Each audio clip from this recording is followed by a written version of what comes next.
Assalamualaikum warahmatullahi wabarakatuh. Selamat bertemu kembali anak-anak kelas 7. Mari kita lanjutkan materi kita hari ini tentang alat pemenuhan kebutuhan manusia. Semoga kalian ada dalam keadaan sehat walafiat, diberkahi dan diberi kemudahan.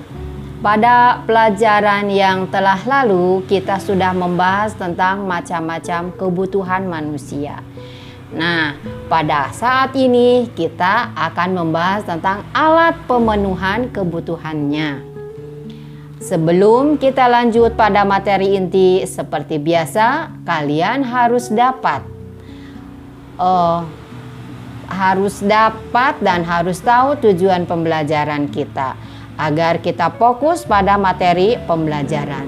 Tujuan pembelajarannya ini berbeda dari tujuan pembelajaran biasanya, karena tujuan pembelajaran kita kali ini, kalian harus dapat mengelompokkan barang-barang yang ada pada soal termasuk barang apa. Maka perhatikan penjelasan yang akan Ibu uraikan ya. Jadi sekali lagi, materi kita kali ini adalah tentang alat pemenuhan kebutuhan manusia. Nah, alat pemenuhan kebutuhan manusia banyak sekali macamnya. Ada yang berupa barang, ada juga yang berupa jasa. Ada yang berwujud, ada juga yang tidak berwujud, dan lain sebagainya. Pokoknya banyak. Nah, banyaknya alat pemenuhan kebutuhan manusia, agar mudah mengingatnya, maka perlu diklasifikasikan. Klasifikasi itu dikelompokkan ya. Dikelompokkan sebagai berikut. Yang pertama adalah alat pemenuhan kebutuhan menurut kelangkaannya atau cara memperolehnya. Ada dua. Satu, barang ekonomis. Yang kedua, barang bebas. Apa perbedaannya? Barang ekonomis yaitu semua barang yang keberadaannya terbatas, sehingga untuk memperolehnya perlu pengorbanan, baik material maupun fisik. Contoh barang ekonomis adalah sepatu. Nah, kita ingat, sepatu, untuk memperoleh sepatu kita kan harus punya uang. Untuk punya uang itu kita harus bekerja. Nah, jadi harus ada pengorbanan yang dikeluarkan terlebih dahulu, baru kebutuhan itu terpenuhi. Kemudian yang kedua contohnya adalah air minum, ya, air mineral. Kemudian juga kita pengen tas, pengen baju, dan kebutuhan-kebutuhan lain. Apabila dibeli berarti itu termasuk barang ekonomis. Beda lagi dengan barang bebas. Nah, barang bebas adalah barang yang jumlahnya banyak, sehingga untuk memperolehnya tidak perlu pengorbanan. Misalnya sinar matahari. Pernahkah kita membeli sinar matahari? Tidak kan? Jadi kita hanya memanfaatkannya saja. Bisa memanfaatkan sinar matahari pada siang hari tentunya, karena malam hari tidak ada sinar matahari. Kemudian udara. Nah, kemudian yang berikutnya adalah air. Tapi ini harus air apa dulu ya? Kalau tadi kan air minum, air mineral. Untuk mendapatkan air mineral kita harus membeli, berarti ada pengorbanan. Sekarang untuk mendapatkan air sungai, tidak usah ada pengorbanan, tidak usah dibeli. Kita tinggal mengambil, kita tinggal memakai. Nah, kemudian juga contohnya adalah air hujan. Nah, apabila hujan kita bisa memanfaatkannya tanpa ada pengorbanan. Jadi itu beda ya. Kalau barang ekonomis itu untuk mendapatkannya harus ada pengorbanan karena ketersediaannya terbatas. Kalau barang bebas untuk memperolehnya tidak perlu pengorbanan karena jumlahnya banyak.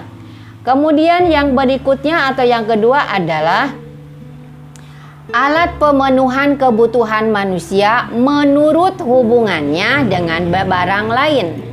Menurut hubungannya dengan barang lain ada dua juga. Satu yang disebut dengan barang substitusi. atau barang pengganti. Kemudian yang kedua adalah barang komplementer atau barang pelengkap. Kita bahas yang pertama dulu, barang substitusi, yaitu barang yang dalam penggunaannya saling dapat menggantikan dengan barang lain dengan syarat barang tersebut memiliki kegunaan yang sama. Ingat, substitusi adalah pengganti. Contoh, nasi bisa diganti fungsinya dengan singkong, dengan ketupat, kemudian juga misalnya dengan mie. Nah, nasi bisa diganti dengan mie. Kemudian contohnya yang lain lagi, karena itu sama-sama mengenyangkan. Kemudian yang berikutnya adalah gula merah. Rasanya kan manis, bisa digantikan fungsinya dengan gula putih. Apabila masih pengen perlu yang manis-manis lagi, bisa diganti dengan madu, bisa diganti dengan sirup, bisa diganti dengan susu. Nah, karena rasanya sama apabila melihat rasanya manis. Kalau fungsinya tentu disesuaikan yang manis-manis. Substitusi adalah pengganti. Yang berikutnya adalah barang komplementer atau pelengkap, saling melengkapi. Sekali lagi, barang komplementer adalah barang yang penggunaannya dapat melengkapi satu sama lain. Karena bila tidak salah satu, maka barang tersebut kurang bermanfaat, bahkan tidak bermanfaat sama sekali. Jadi saling melengkapi ya, saling melengkapi. Ini harus ada, ini butuh, ini butuh. Contoh, misalnya adalah motor. Motor tidak akan bisa berjalan apabila tidak ada bensin. Jadi keduanya saling melengkapi. Kemudian kompor. Bisa kompor gas, bisa kompor minyak. Itu saling melengkapi. Kompor tidak akan bisa berjalan apabila tidak ada minyak. Kompor gas tidak akan bisa dinyalakan apabila tidak ada gasnya. Oke, lanjut ya. Yang ketiga, alat pemenuhan kebutuhan menurut tujuan penggunaannya. Nah, sekarang kebutuhan itu tujuan penggunaannya untuk apa? Yang pertama adalah barang produksi atau barang modal. Karena barang ini tidak dapat langsung memenuhi kebutuhan manusia, tetapi melalui proses dahulu baru dapat digunakan. Barang ini menghasilkan barang lain. Contohnya adalah lahan. Lahan itu tanah ya, tidak akan bisa digunakan apabila tidak ditanami. Nah, maka lahan itu adalah sebagai barang produksi. Setelah ditanami dengan tumbuh-tumbuhan, dia akan menghasilkan. Nah, kalau menghasilkan itu berarti sudah bisa memproduksi. Kemudian juga yang bisa menghasilkan barang lain juga, misalnya adalah mesin ya. Mesin tepung, mesin pakaian, itu bisa menghasilkan barang-barang yang lain. Kemudian gedung.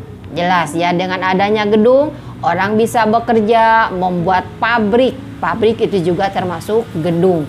Nah, gedung itu termasuk juga sebagai barang produksi, sebagai barang modal. Oke, lanjut. Yang kedua, menurut tujuan penggunaannya adalah sebagai barang konsumsi. Apa maksudnya? Nah, barang konsumsi adalah barang-barang yang dapat dipakai, yang dapat digunakan secara langsung untuk memenuhi kebutuhan manusia. Barang ini banyak ragamnya, tergantung dari masing-masing individu yang menginginkannya. Dalam kehidupan sehari-hari, barang konsumsi disebut juga barang jadi atau siap pakai karena telah memenuhi proses produksi dan siap dipasarkan. Contohnya buku tulis dan alat tulis. Buku tulis ada siap digunakan, siap dipakai. Maka barang-barang yang siap digunakan itu termasuk barang konsumsi. Bisa berupa makanan, minuman, pakaian, alat-alat, barang, dan lain sebagainya. Ya, itu termasuk barang konsumsi. Jadi menurut tujuan penggunaannya, digunakan untuk modal atau untuk dipakai. Kalau untuk dipakai berarti barang konsumsi. Kalau digunakan untuk modal berarti barang produksi. Oke, yang keempat yaitu alat pemenuhan kebutuhan manusia menurut proses pembuatannya. Nah, ini ada 3. Yang pertama adalah barang mentah, barang setengah jadi, dan barang jadi. Kita bahas. Barang mentah adalah barang yang belum dapat digunakan untuk memenuhi kebutuhan, tetapi harus melalui proses produksi terlebih dahulu.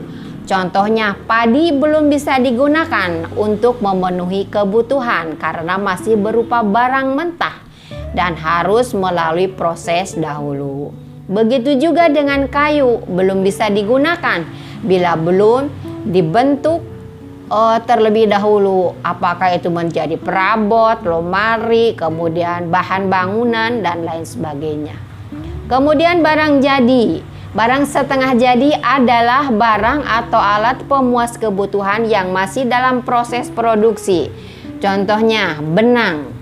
Benang kan berasal dari kapas. Sebelum dibuat kain, kemudian tepung sebelum dibuat kue. Banyak contohnya ya. Kemudian juga contoh yang lainnya adalah tadi pohon. Tumbuhan ke pohon. Nah, pohon ini masih setengah jadi karena masih baru mau dibuat apa. Barulah yang ketiga adalah barang jadi. Apa itu barang jadi? Nah, barang jadi adalah barang atau alat pemuas kebutuhan yang dapat digunakan untuk memenuhi kebutuhan. Contoh ini nasi, kue, kemudian alat tulis, baju, celana, buku, pensil, meja, kursi, dan lain sebagainya. Nah, lihat ini ada beberapa siklus dari proses pembuatan barang berdasarkan proses pembuatannya. Alur yang pertama misalnya ini adalah bunga kapas. Bunga kapas itu adalah sebagai barang mentah. Kemudian kapas ini dipintal menjadi kapas. Nah, dari kapas dipintal lagi menjadi benang. Dari benang menjadi kain. Dari kain kemudian dipola. Dibuat berbagai macam bentuk. Nah, ini sedang mempola baju, kemudian dijahit menjadi baju, jadilah baju. Baju merupakan barang jadi, sedangkan kapas itu adalah sebagai barang mentah. Nah, ini adalah barang setengah jadi. Kainnya adalah termasuk barang setengah jadi. Kemudian contoh yang ini. Yang pertama adalah kayu di hutan, menebang kayu. Nah, ini kayunya ini adalah termasuk barang mentah. Kemudian kayu gelondongan, ini masih setengah jadi karena masih harus diproses. Kemudian yang berikutnya adalah, nah, si kayu ini dibuat oleh pengrajin kayu, misalnya membuat kursi. Kemudian dari si kayu ini juga dibuat untuk bahan-bahan bangunan, untuk membuat rumah. Dijual, kemudian jadilah barang jadi. Oke, demikian proses barang alat pemenuhan kebutuhan berdasarkan proses pembuatannya. Barang mentah, barang setengah jadi, dan barang jadi. Itulah materi yang dapat Ibu sampaikan. Kita masuk pada sesi evaluasi. Nah, evaluasinya kalian harus memilih termasuk barang atau benda apakah barang-barang di bawah ini. Apakah termasuk barang ekonomis, bebas, substitusi, komplementer, produksi, konsumsi, barang mentah, setengah jadi, atau barang jadi. Barang yang sudah kita uraikan tadi. Contoh, Ibu beri contoh. Makanan yang kalian makan termasuk barang titik-titik, termasuk barang konsumsi. Nah, sekarang soalnya yang pertama. Kerjakan. Sepatu dan air minum. termasuk barang apa? 2. Sinar matahari, udara, dan air hujan, termasuk barang apa ya? Kemudian yang ketiga, gula merah bisa diganti dengan gula putih. Kemudian yang keempat, nasi bisa diganti dengan singkong. Motor tidak akan bisa berjalan kalau tidak ada bensin. Keenam, lahan, mesin, dan gedung termasuk barang titik-titik. 7. Buku tulis yang kalian pakai untuk menulis termasuk barang titik-titik. Kedelapan, padi, kapas, dan pohon termasuk barang titik-titik. 9. Tepung, benang, dan gelondongan kayu termasuk barang titik-titik. 10. Nasi, pakaian, dan lemari termasuk barang titik-titik. Itulah materi yang dapat Ibu sampaikan. Untuk materi selanjutnya kita akan membahas tentang tindakan, motif, dan prinsip ekonomi. Demikian materi yang dapat Ibu sampaikan. Semoga bermanfaat, wawasan dan pengetahuan kalian semoga semakin bertambah. Ibu akhiri, wabillahi taufiq wal hidayah. Wassalamualaikum warahmatullahi wabarakatuh.